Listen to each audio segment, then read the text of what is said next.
is my background. I find it, I would probably struggle in a sport that I had never played or had a real understanding of it to recognize the talent. I don't know the difference between a really good volleyball player and someone that just would never make it. But I suppose for an ex-pro volleyball player, they would know just what to look like. So, I mean, for what it's worth, you know, it's a personal feel that I have if I'm scouting a player. You know, the high-level players, they're high-level players for a reason.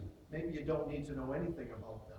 If they're the big players making the big money, just be good at what you do, your negotiation skills and what have you. I don't think every good lawyer or agent that works in a particular sport played that sport or had to have it. They may be phenomenal statisticians, and they know the business, they know the numbers, and they're good negotiators.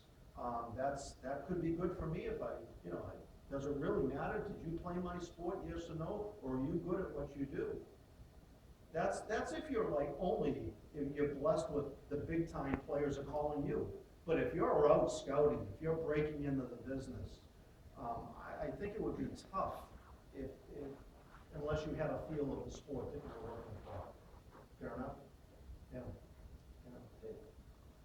Seeing the MLS as a single entity, should they contract with companies, for example, I guess Reebok, let's say, just hypothetical, for their kids, does that encumber you as a representative of the individual for their own endorsement deals? It does. It does play a role. Adidas is the main licensing company for Major League Soccer. So you can't sign an endorsement deal with Nike or Reebok then? Nike and Puma also have licensing agreements with the league. So those three companies we can do boot deals with without an issue at any time. Okay? The rule in soccer is you have to wear Adidas cleats unless you have a deal with another company. So I have some players wearing Diadoras as an example. I've had other brands that aren't licensed.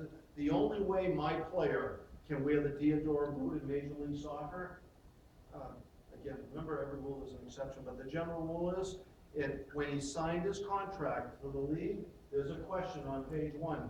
Do you have any endorsement deals? You have to write in, yes, Adidas, Diadora.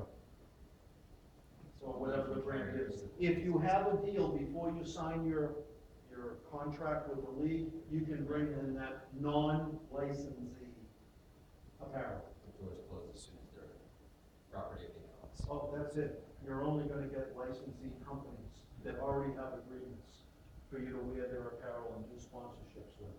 So does that lead to any people complaining about antitrust issues on behalf of the official licensed sponsors of the MLS? Well, because they have a very unfair leverage. Well, they're gonna say to Burger King, Right. they're gonna say to Burger King, sure, come join us. Oh, you're interested in a few players? Great, come on in and buy a license to be part of the league. We're not saying you can't. All we need is 25 million. Come on in and join us.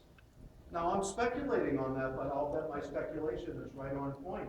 It's not that they don't want all these other companies, but soccer's been it's an interesting sport. It's a challenge to our other established sports. A great statistic that I haven't mentioned yet, 2011, I think it was the New York Times, I think. They took the average attendance of all the major sports. Major League Soccer had a higher average attendance than the National Hockey League and the National Basketball Association, 2011. And that's only gone up. Last year the numbers were higher in soccer. The stadiums are getting bigger, the attendance is getting bigger. It's not going away, it's only growing. The sport's growing, growing and growing. Yeah. TV deals, Major League Soccer, they've signed 3 brand new TV deals in the last 2 years. Mega deals. NBC, ESPN2, mega deals.